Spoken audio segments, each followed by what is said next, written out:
ক্ষমতাসীন দল নির্বাচনে হেরে যাবে, খুব পরিষ্কারভাবে দেখা গেল জরিপে। তখন তারা ইলেকশন কমিশনকে বলল যে আমাদেরকে জেতাতে হবে। ইলেকশন কমিশন রাজি হলো না, বললো সরি আমরা এটা পারবো না। তখন সরকার ইলেকশন কমিশনের যে ফান্ডিং অর্থাৎ টাকা পয়সা বেতন ভাতা নির্বাচনের খরচ সব বন্ধ করে দিল। ইলেকশন কমিশন কোথায় যাবে? অর্থাৎ এই যে ইঞ্জিনিয়ারিং কথাটা আসছে, এটা মূলত কারা করে? দলগুলো করে, সরকার করে, ক্ষমতাসীন দল করে। এটা তাদেরই টার্গেট, ক্ষমতায় থাকার টার্গেট। এবং আর যারা করে তারা, যারা ক্ষমতার বাইরে আসে তারা ক্ষমতায় আসার জন্য করে। এবং এইটা দুই রকম হয়, একটাকে আমি বলবো স্মার্ট ইঞ্জিনিয়ারিং, আর একটা আনস্মার্ট, যেটা সবাই বুঝে ফেলে। স্মার্টটা বোঝা যায় না, সহজ না, খুব কঠিন কাজ। যেমন ৮ নিয়ে অনেক কথা উঠছে, আমি আর ব্যাখ্যা দেবো না, কিন্তু ৮ সালে ইলেকশন নিয়ে IRI, ইন্টারন্যাশনাল রিপাবলিকান ইনস্টিটিউট, ওরা অবজার্ভ করে বলছিল best election in the history of Bangladesh. আমি কোট করে বললাম best election in the history of Bangladesh. তারা ঠিকই কথা বলছিল, বাট এখন there are lots of questions about this election. প্রচুর প্রশ্ন উঠতেছে, তাই না? এই যে 14 সালের নির্বাচন, আমরা সবাই কি বলি, মানে যারা আওয়ামী লীগের পক্ষে যারা সাফাই গায়, লজিক দেখায়, তারা কি বলে, বিএনপি ইলেকশন আসছে না, আমরা কি করব, আমাদের কিছু করার ছিল না। বাট এটা নিয়েও কিন্তু অনেক স্টাডি আছে। হার্ভার্ড ইউনিভার্সিটি এবং ইউনিভার্সিটি অফ সিডনি, ওদের একটা ইন্ডেক্স আছে, আপনারা যারা স্টুডেন্ট আছেন এখানে একটু সার্চ করে দেখবেন পড়াশোনা করার জন্য। PEI, perception of electoral integrity. ওরা এই নির্বাচনটাকে বলে ব্যর্থ নির্বাচন, ইংরেজিতে বলছে ফেইলড ইলেকশন। ঠিক এই টার্মটা ব্যবহার করছে। হ্যাঁ, যদিও আমরা বলি যে এটা আইনগতভাবে বৈধ ছিল, এরকম ছিল, এরকম ছিল, নানা রকম কথা বলি, বাট এরকম আমাদের প্রত্যেকটা নির্বাচন নিয়ে এই ইন্টারন্যাশনাল অনেক রকম রিসার্চ হয়েছে, নানা রকম কমেন্ট হয়েছে। এখন প্রশ্ন হচ্ছে ইলেকশন ইঞ্জিনিয়ারিংটা কিভাবে হয়? এটা সূত্রপাত হয় কিছুটা আসছে আলোচনায়, নির্বাচন কমিশন নিয়োগ দিয়ে। একটা ইলেকশন কমিশনের স্বাধীনতা, কাগজে কলমে যাই থাকুক না কেন, বাস্তব স্বাধীনতা ডিপেন্ড করে আমরা কাদেরকে কমিশনার নিয়োগ দিচ্ছি, তারা কারা, তারা কোন রকম মানুষ। এবং বেশিরভাগ সরকারই এই আমাদের দেশে এই পর্যন্ত চেষ্টা করেছে তাদের প্রতি যারা লয়াল পিপল, যারা বিশ্বস্ত, যারা তাদের কথার বাইরে যাবে না, এরকম লোককে কমিশন নিয়োগ দেওয়ার চেষ্টা করেছে। এটা একদম প্রথম থেকে শুরু হয়েছে এই কালচারটা, এবং এটা বন্ধ হয় নাই। এই কাজে এটা বন্ধ না হলে এই জিনিসটা হবে না। আর দ্বিতীয় যেটা হচ্ছে, এটা আলোচনা আসছে সীমানা নির্ধারণ, এটাকে আমরা বলি জেরিমেন্ডারিং।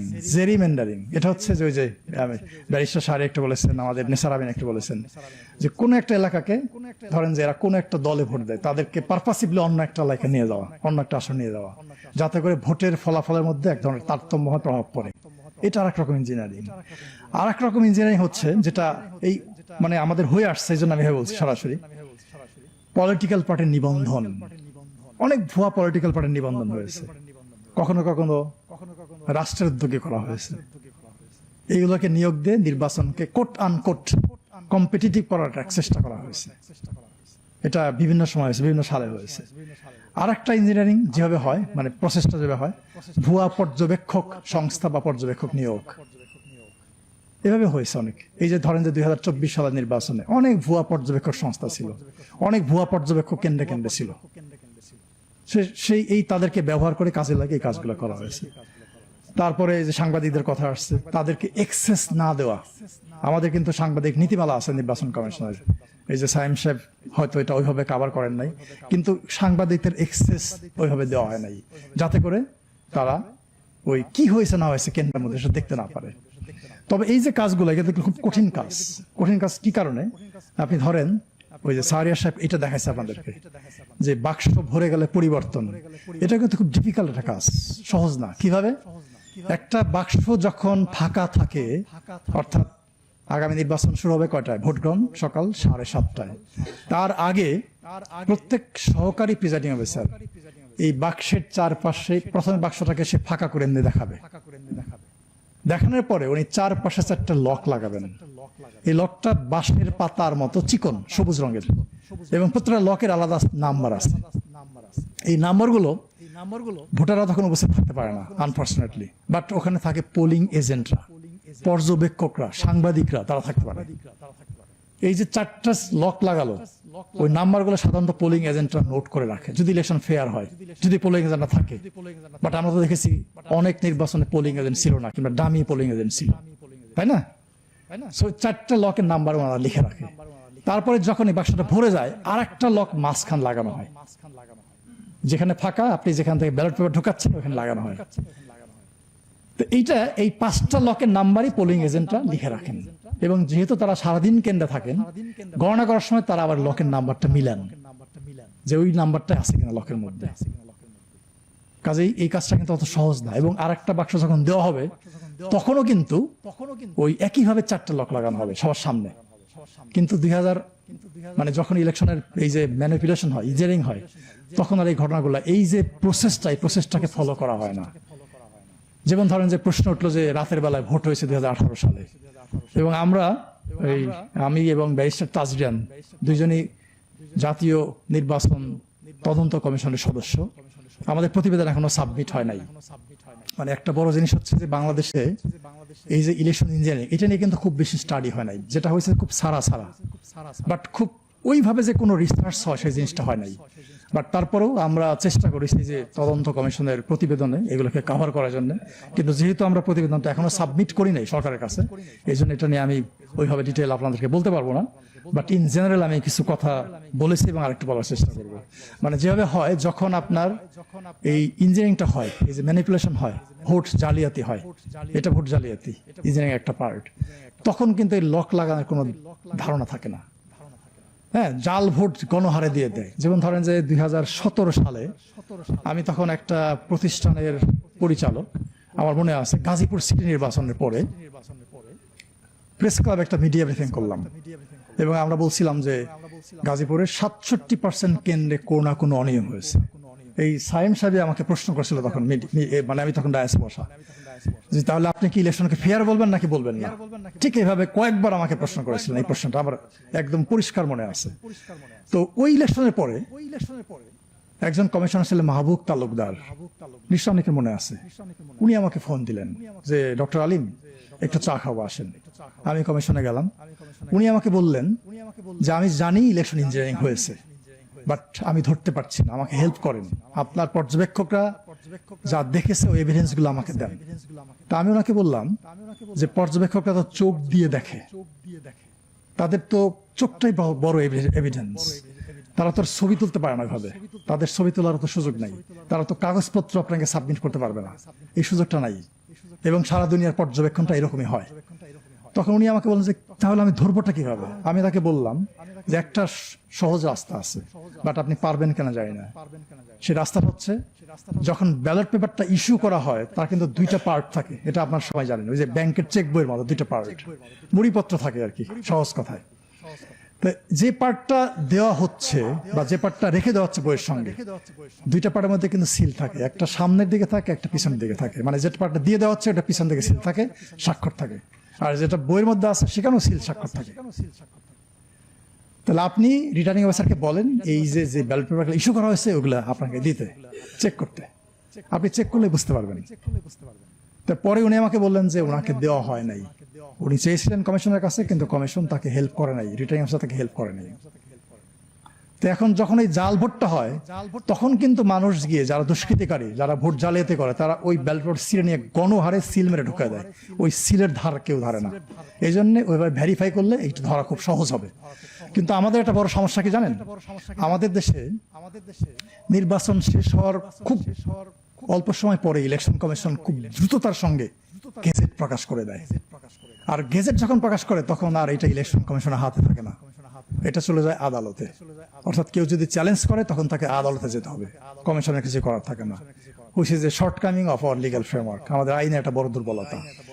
সো এই সব মিলিয়ে আমরা আসলে যদি শর্ট টার্ম চিন্তা করি, তাহলে প্রথম কাজটা হচ্ছে আগামী নির্বাচন তো একদম দরজায়, তাই না? যেগুলো হয়ে গেছে হয়ে গেছে, এটা নিয়ে আমাদের ভাবার মানে কথা বলার বা ভাবার আর সুযোগ নেই, অবকাশ নাই। বাট যেটুকু বাকি আছে ওইটাতে একটা ফোকাস করা। প্রথম ফোকাসটা হতে পারে আপিল। আপিলটাকে স্বচ্ছতার সঙ্গে যাচাই বাছাই করে রায় দেওয়া। যেমন আমি ওই যে তাসনিম যারা প্রসঙ্গ আসছে, আমি এটা শোনার পরেই আমার অফিসে আমি বলতেছিলাম যে she will get back her nomination, এটা ভ্যালিড হয়ে যাবে। আমি একদম পরিষ্কারভাবে বললাম যে এটা ভ্যালিড হয়ে যাবে, এবং আজকে দেখলাম নিউজে তারটা ভ্যালিড হয়ে গেছে। খুলনা থেকে একজন প্রার্থী আমাকে ফোন করেছে, মানে যেদিন সে ফোন করেছে বলল স্যার আমারটা বাতিল হয়ে গেছে। কি কারণে? এই কারণে। আমি বললাম আপনি অ্যাপিল করেন, আপনারটা হবে। তো সে আমাকে একটু আগে জাস্ট SMS করলো যে সে ফিরে পেয়ে গেছে। তা আমি বলবো যে প্রথম স্টেপটা হবে ইলেকশন কমিশনের এই আপিল প্রক্রিয়াটার মধ্যে স্বচ্ছতা আনা, এটার মধ্যে যাতে কোনো রকম অনিয়ম না হয় সেটাতে ফোকাস করা, এটা নাম্বার 1। নাম্বার 2, যখন প্রচারণা হবে ওইটাকে ওই মাঠটাকে ফেয়ার রাখা। এই যে দেখবেন কিছু প্রশ্ন অনেক দল থেকে উঠতেছে, মাঠ সমতল না। এখন ইলেকশনের মাঠ যদি সমতল না থাকে তাহলে তো খেলাটা হবে না, জমবে না।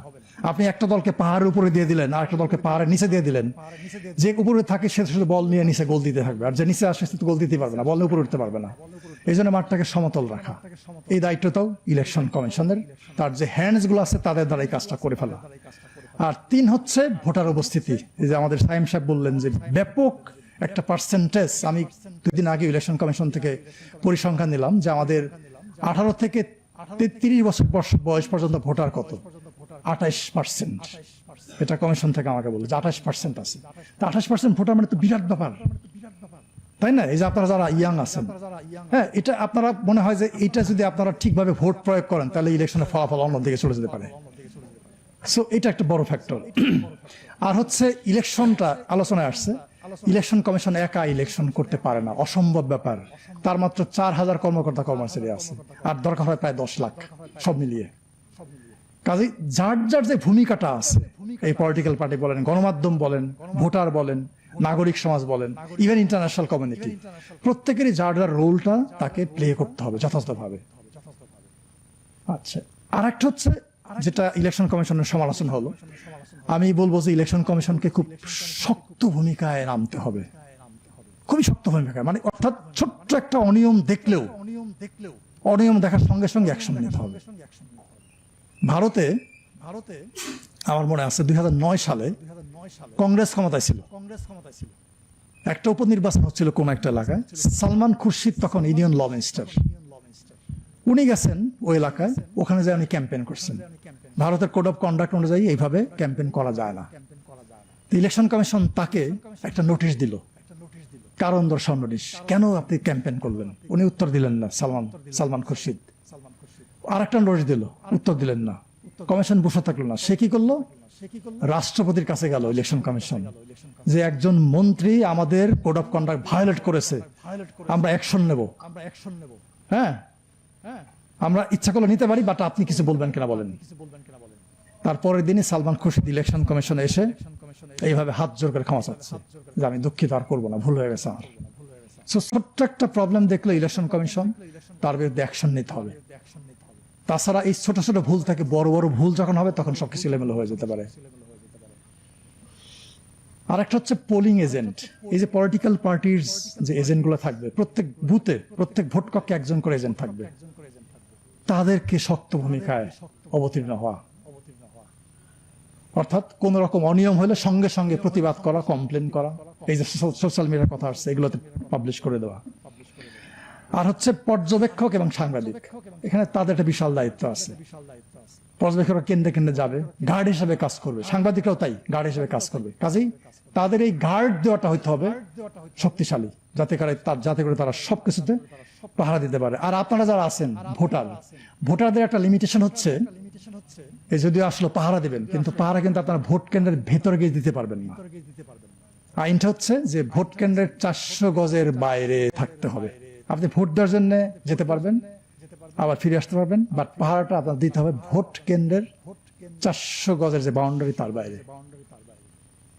আমার কাছে মনে হয় যে এই কাজগুলো যদি আমরা করি তাহলে আগামী নির্বাচনটা ভালো হতে পারে। বাট একটা নির্বাচন ভালো হলে কি আমরা আমাদের নির্বাচন ব্যবস্থাকে ফিরিয়ে আনতে পারবো?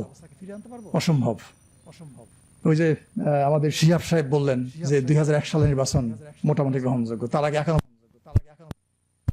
সিরিজ অফ ইলেকশন ভালো করতে হবে, না হলে আমরা যে তিমিরে ছিলাম সেই তিমিরে থাকবো। এবং এটার জন্য যেটা দরকার সেটা হচ্ছে এই যে এতগুলো সংস্কার কমিশন, আমরা নির্বাচন ব্যবস্থা সংস্কার কমিশন থেকে 250টার মতো সুপারিশ দিয়েছি। 250টার মতো, মানে আইনও তৈরি করে দিয়েছি। ধরেন যে ডেলিমিটেশন বাউন্ডারি, একটা নতুন আইন তৈরি করে দিয়েছি আমরা। নির্বাচন কমিশন নিয়োগ, আমরা একটা আইন তৈরি করে দিয়েছি। কাজে এখন হচ্ছে যে বাংলাদেশটাকে আমরা পেয়েছি, পরিবর্তনের বাংলাদেশ, এই সংস্কারের মাধ্যমে সেই পরিবর্তনটা আনতে হবে, না হলে আমরা যেখানে ছিলাম সেখানে থাকবো। ধন্যবাদ সবাইকে।